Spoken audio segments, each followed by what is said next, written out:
twakomeje rero na behind uko uwitwa Rana yavaga muri koma mu gahinda kenshi, mu kababaro kenshi, yibajije igihe yari amaze muri koma, abaza Nore ariko ntiyamusubiza, amubwira yuko atari ngombwa, ariko abaza Rana amubwira yuko ashaka kubimenya. Nako Rana abaza uwitwa Amanda amubwira yuko ashaka kubimenya. Amanda aramubwira ati umazemo ibyumweru 2, atariko ntugire ikibazo. Undi amubwira ati hano urarinzwe. Undi avuga ati oya, ntabwo ndinzwe hano kubera yuko barandashe, kandi none mfite ikibazo cy'umwana wanjye, gukomeza kuba muri buno buzima. Noneho n'umwana wanjye, yavugaga umwana yari atwite. Bose rero bahise bagwa muri koma, bose bahise bababara, bose byahise babuze icyo bamubwira. Arangije arabitegereza, uwitwa Amanda arasohoka aragenda arimo kurira, uwitwa Nore nawe arimo kurira. Maze Rana nibwo guhita amenya yuko byanga byakunda mu kujya muri koma inda ye yavuyemo. Yesu avuga ati ibi ntabwo bishoboka, ati ntumbwire yuko inda yanjye yavuyemo. Ariko byahise birangira n'ubundi ariko bimeze. Witwa Nora ahubwo aramuhobera, ni nko kumubwira ati wihangane kuko nta kundi niko byagenze. Aho ngaho rero twahavuye turangije, twita twizira ahari uwitwa Eva rero murabyibuka yuko ubushize yari yagiye kureba uwitwa Didman, uwo akunda kwita Rasta. Rero Didman Yesu amubwira ati rero gahambwira ikintu wamamagariye aha ngaha. Undi aramubwira ati rero ikintu naguhamagariye aha ngaha, ati ndagira ngo mube mwaza kuba hano, wowe nande, wowe na Amanda. Ati rwose ndagira ngo mube mwaza kuba hano kuko namenye yuko mutakiba aho mwabaga cyangwa mudafite aho muba. Undi amubwira ati niyo mpamvu nakizera yuko urimo gushaka kumbwira ngo tuze tuba aha ngaha gusa niyo mpamvu wamereza. Ati mpereza impamvu ishobora gutuma nizera yuko ushaka yuko tuba hano nyine. Ati yime. Undi aramubwira ati ati impamvu nshaka yuko uba hano, urumva impamvu nshaka yuko uba hano nuko mbizi neza yuko mudafite aho kuba aka kanya. Ati kandi nushaka unyumve. Aho ngaho rero twavuye turangije, tuza twigarukira kuri Amanda wari urimo kumwe na Nore arimo kwitegereza Rana aho aryamye n'agahinda ko kuba inda ye yaravuyemo. Uwitwa Amanda ahindukiye abaza Nore aramubwira ati se kutigeze ushaka kurega Lucas ko yarashe Amanda, kutigeze ushaka kumurega? Ati ni ibiki urimo gupanga? Nore yahise yisohokera, kandi ko twabibonye asigaye akunda umukobwa witwa Rana cyane, kandi mwibuke ko yaranatwite n'inda ye. Bivuga yuko aka kanya dushobora kuba tugiye kubona intambara hagati ya Nore ndetse na Lucas. Byanga byakunda witwa Nore bishobora kurangira agiye gutangira guhorera umwana we, guhorera umukunzi we. Mwibuke ko inda yavuyemo ari umwana we, kandi ku mukobwa noneho akunda, kuko ubushize turangiza season ishize yaramukundaga. Aho ngaho rero twavuye turangije, tuza kubona uwitwa Lucas agaruka kureba uwitwa Gaju yamaje ati urimo gukora iki hano? Ati urimo gukora iki hano? Undi aramubwira ati ndabizi neza yuko wanyirukanye hano. Atariko ese ubu nibwo buryo kunsunikira hirya, nibwo buryo ubona yuko mwabaho neza? Ubwo yavugaga we n'umwana wabo nyine.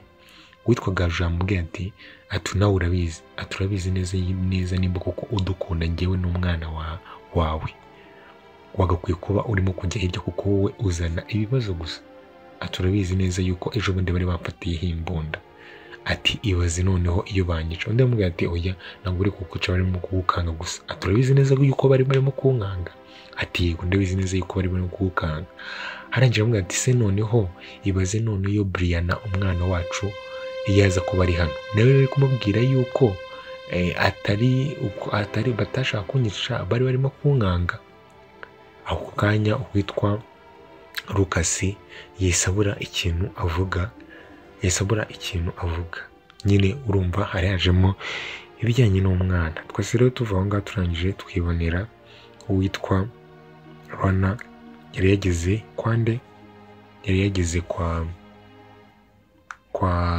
kwa Nore. Murabizi ko ariho n'ubundi yabaga ariho naho bamurasiye. Nore araza amwiyegamizaho, ariko Rana nta jambo arimo kuvuga kuko ari mu gahinda gakomeye cyane, ndetse n'uwitwa Nore kandi nawe utorohewe. Twese rero tubona nanone uwitwa Eva yatashye arimo kwibuka amagambo yavuganye n'uwo bita Didman igihe yamusabaga yuko bashobora kuba baza we n'Amanda bakaza kuba mu nzu ye. aramubwira ati unero mugomba kuza hano. Undi aramubwira ariko usigaye ugenda utuneka ku buryo utamenya naho usigaye umenya yuko tudafite naho tuba. Undi aramubwira hoya sinigeze mbaneka, ahubwo nagiye ahandi mwabaga nsanga inzu yanyu barambwira ngo mwarayigurishije. Rero nese ntekereza yuko mwebwe mudashobora kugurisha inzu, aho kwita ntekereza yuko mama wanyu bitewe n'ukuntu namubonye niwe waba waragurishije iyo nzu. Undi rero se undi kweki urimo gushaka kudufasha. Njyewe yakoresheje ijambo I like you, sibyo? Ariko bisa nkaho Didman ashobora kuba akunda Eva, byanga byakunda Didman ashobora kuba akunda Eva. Yamubwiye rero namubwiye kugira ngo mujye kuba ahantu mucumbitse, kandi njyewe mushobora kuza mukaba muri ino nzu kuko njye nta nubwo nkunda kuba mari. Rero mushatse mwaza mukaba mubaye ahangaha, aho kugira ngo mwirwe mugenda mucumbika ahandi hantu. Aho ngaho ako kanya twavuye noneho ubwo ni Eva urimo kubyibuka. Turangije tubona uwitwa Amanda mukubwira ariko shaka urimo gutekereza iki? Undi aramubwira nagomba nimo gutekereza ngo murimo kwibaza ngo iyi nzu y'abandi turayivamo ryari. Mwibuke ko bari kwa Nore. Ubwo ntabwo turimo kubangamira abana, abandi bana. Ubwo yavugaga Nore n'uwo bita Rana. Undi aramubwira turaje gushaka igisubizo. Wikomeye kumbwira nabi kuko urimo kumbwira nabi nkaho aricyo mfite ikindi gisubizo nkaba nanze kugikoresha. Undi aramubwira okay ndaje ndakubwira. Arangije ahita agenda mu gikari. Mu kugenda mu gikari uwitwa Derek twabonye urimo gushaka Eva cyane, wamujama ukorana na Nore yese yinjiye ubwo yaje abibusanya naho ntabwo yigeze akubitana amaso na Eva. Yaje arangije abaza Amanda kuko niwe yarasanze mu nzira, amubaza ese bimeze bite? Ni sawa? Nari nje kureba umurwayi. Okay. Undangira amwanda ariko se reka nkubaze, mundi umuntu warashe Rana ntabwo mwigeze mumumenya? Undi hoya ntabwo twigeze tumumenya. Mwebwe yuko bamuzi yuko cyane cyane yuko na Rana bamurashe witwa Amanda ahari bari kumwe. Ntabwo twigeze tumumenya. Se noneho kubera iki kuki muvuga ko mutigeze mumumenya kandi baramurasiye hano? Undi Amanda niko kurakara aravuga ariko se ko uwa muganga we uri umupolisi? Undi aramubwira oya kanigende. Mu gusohoka yagiye kugenda uwitwa Eva yese ahamagara Amanda. Niko uwitwa Derek yese avuga yibutse yuko Eva nyine yese avuga iryo jwi ni ryande. Amanda koko yamaze kurakara yamubwira ko uri mu mbikiri mu biki? Mbabarira usohoka ngaho ugende. Arangije aravuga okay kangende. Ariko bisa nkaho yari yumvishe ijwi ry'umuntu uvuga nka Eva, kandi mwibuke yuko nawe arimo gushaka kugira ese uwitwa Didman nanamuka akunda Eva. N'uyu muganga wacu witwa Derek nawe arimo gukunda Eva. Ese Eva we araza guhitamo nde hagati y'aba ngaba babiri? Aho ngaho rero twavuye turangije tubona uwitwa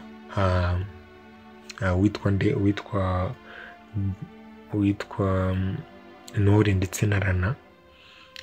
Nore arimo kumubwira ati ugomba kwihanga, ndamwe ati ku umwana wacu nyine ubumva akomeje gushishikazwa no kuba nyine ababajwe nuko inda ye yavuyemo, ariko uwitwa Nore aramubwira ati humura, nta kintu na kimwe kizongera kukubaho, ibyabaye ntabwo bizongera kuba. Ati rero humura ukomere, nta kintu na kimwe kizongera kuba, habe na kimwe kizongera kukubaho. Niko mubwira ati komera. Ese wa mungani uyu Nore arimo gupanga iki? Arimo gupangira iki Lucas? Nicyo turimo kubanza kumenya. Aho ngaho rero twavuye tubona Didman agisohoka mu cyumba akubitana na wa mugabo cyangwa umusore ukorera wa musaza. Mwibuke yuko wa musaza arimo guhiga uwitwa Lucas. Aha ngaha niho rero twaboneye yuko ubushuti bw'uko ari ikintu. Hano wa musore yamubwiye ati rero kamubwire ati njye ndi umuntu ubasha gukurikirana abantu bose. Ati nk'ubwo ntabwo waruzi ahantu, ntabwo nenze ahantu uba, ariko ndahamenye. Ati rero ushatse wambwira ahantu Lucas ari, ubundi mwebwe tukabareka kuko n'ubundi mwebwe ntabwo ari mwe dushaka, twe turashaka Lucas. Ariko Didman mwibuke yuko ari inshuti ikomeye y'uwitwa Lucas. Yambwiye ati njyewe ntabwo ibyo ngibyo nabikora. Ni ngombwa ati njye ntabwo naba isinice ku mujama wanjye. Ati njyewe ibyo nabyo nakora. Ndamubwira ati rero ubutaha nutatubwira ahantu uwitwa Lucas ari, nzaza nje kukwica. Didman rero hano yabaye intwari kabisa, yabaye intwari kuko ntabwo arimo gushaka kuba yateza Lucas uno musaza. Ako kanya rero ikintu yakoze Didman yahise ahamagara witwa Lucas. Ubwo wamujama akimara kugenda yahise ahamagara witwa Lucas. Arangije Lucas araza kuza atongana amubwira ati ariko urabizi ko mfite ibintu mba ndimo gukora, ubu aka kanya ngewe murimo gushaka kunshyira mu bintu nashaka. Mwibuke kandi ari we wabibazanyemo. Ati murimo gushaka kunshyira mu bintu nashaka, ati kuko akanya nagakwiye kuba ndi kumwe n'umukobwa twabyaranye ndetse n'umwana wanjye. Ati ariko ntabwo turi kumwe aka kanya, ntabwo ndi kumwe n'abo bantu kubera mwebwe murimo gushaka kuza kunkururira muri bino bintu. Undi aramubwira ati ariko wacisha make bro. Ati oya nabyo gucisha make. Ndamubwira ati nyamara cisha make. Ati kuba aka kanya ikintu wahamagariye hano ndagira ngo uhamagare Miri. Ati kuko Miri niwe wenyine atura musaza namara kumenya yuko wasubiranye n'umukobwa we cyangwa uko urimo gukunda n'umukobwa we, biraza kuduha agahenge ariko gukomeza kukwirukangaho.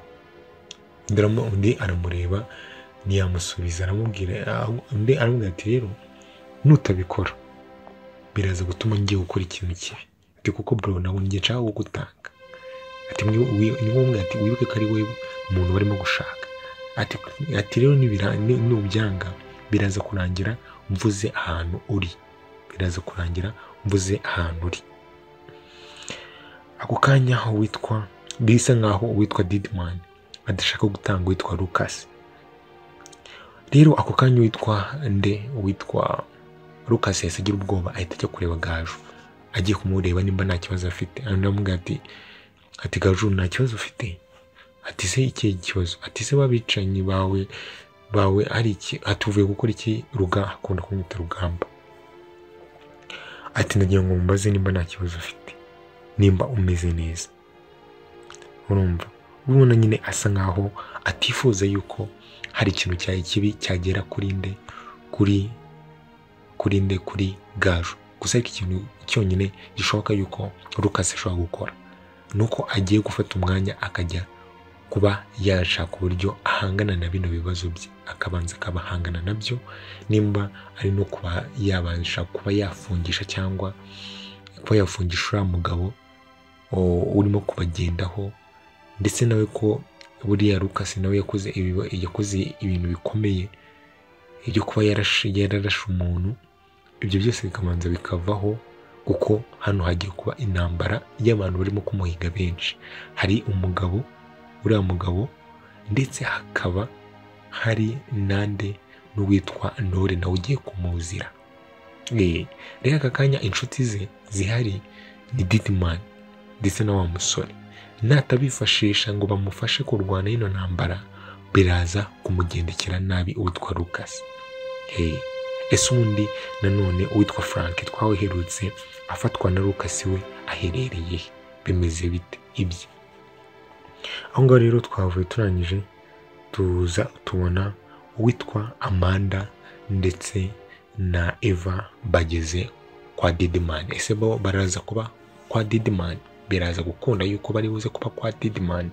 Ateko byanga byakunda bano bakobwa bo baraje babe kwa Didman. Ese ko hatangiye kuza bicanye byo biraza kugenda bite? Kuko hatangiye kuza ba basore bakorera wa musaza, biraza kugenda bite? Twaje kubona rero ahantu witwa Lucas yagishaza umukunzi we, harimo gusa nkaho amuganiza amubwira ati nyamara ngumye ahangaha nicyo gisubizo cyonyine. Muri make no kubwira ati ngumye ahangaha nigo abantu bamiga batazaza kugushaka, kuko murabizi yuko akenshi urimo guhiga umuntu iyo ubonye umuntu akunda. Bano bantu barimo guhiga Lucas bamaze kumenya yuko Lucas afite umwana,